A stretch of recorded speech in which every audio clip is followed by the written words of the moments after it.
ഇന്ന് എനിക്ക് മേക്കപ്പ് വർക്കുള്ളൊരു ദിവസമാണ്. എൻ്റെ കുറച്ച് മണിക്കൂറുകൾക്ക് മുന്നുള്ള ദൃശ്യങ്ങളാണ് നിങ്ങൾ ഈ കണ്ടുകൊണ്ടിരിക്കുന്നത് കേട്ടോ. മരുന്നൊക്കെ കഴിഞ്ഞപ്പോൾ നമ്മൾ ഹോസ്പിറ്റലിൽ നിന്ന് വേഗം ഇറങ്ങി. അത് അവർ രണ്ടാളും പെട്ടിയെടുത്തിട്ട് കാറിലേക്ക് പോവുകയാണ്. അപ്പോൾ എനിക്ക് എടുക്കാൻ പറ്റുന്ന കുറച്ച് സാധനങ്ങൾ മാത്രം ഞാനും എടുത്ത് കാറിലേക്ക് പോവുകയാണ് കേട്ടോ. നമ്മളൊന്നും കഴിച്ചിട്ടുണ്ടായിരുന്നില്ല, ഹോസ്പിറ്റലിൽ തന്നെ ആയതുകൊണ്ട്. പിന്നെ നല്ല വിശപ്പുണ്ടായിരുന്നു. അങ്ങനെ നമ്മൾ കടയിൽ നിന്ന് ഒരു വട വാങ്ങിയിട്ടുണ്ടായിരുന്നു ഗൈസ്. ഒന്നിനും കൊള്ളത്തില്ല. അങ്ങനെ നമ്മൾ ഡെസ്റ്റിനേഷനിലെത്തി. വർക്ക് അടിപൊളിയായിട്ട് കഴിഞ്ഞു.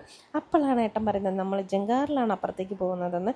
ഞാൻ ഇതുവരെ ജങ്കാറിൽ കയറിയിട്ടില്ലായിരുന്നു ഗൈസ്. പിന്നെ ഞാൻ കുറേ വീഡിയോസ് കണ്ടിട്ടുണ്ട്. കാറിലൊക്കെ പോകുമ്പോൾ കാറ് മറിഞ്ഞ് വെള്ളത്തിൽ പോയി ഭയങ്കര സീനായി. അതുകൊണ്ട് ഞാൻ പറഞ്ഞു സേഫായിട്ട് ഞാൻ നടന്ന് കയറിക്കോളാം. ഏട്ടൻ എന്താ കാറായിട്ട് റിവേഴ്സ് വരുന്നുണ്ട്.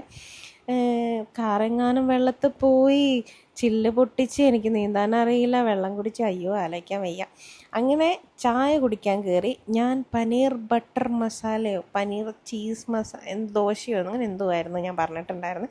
അങ്ങനെ അതും കഴിച്ച് എടുത്ത പെട്ടി എടുത്തോടത്തിൽ തന്നെ വെക്കാൻ വേണ്ടി പോവാണ്. അപ്പം അത്രേ ഉള്ളൂ.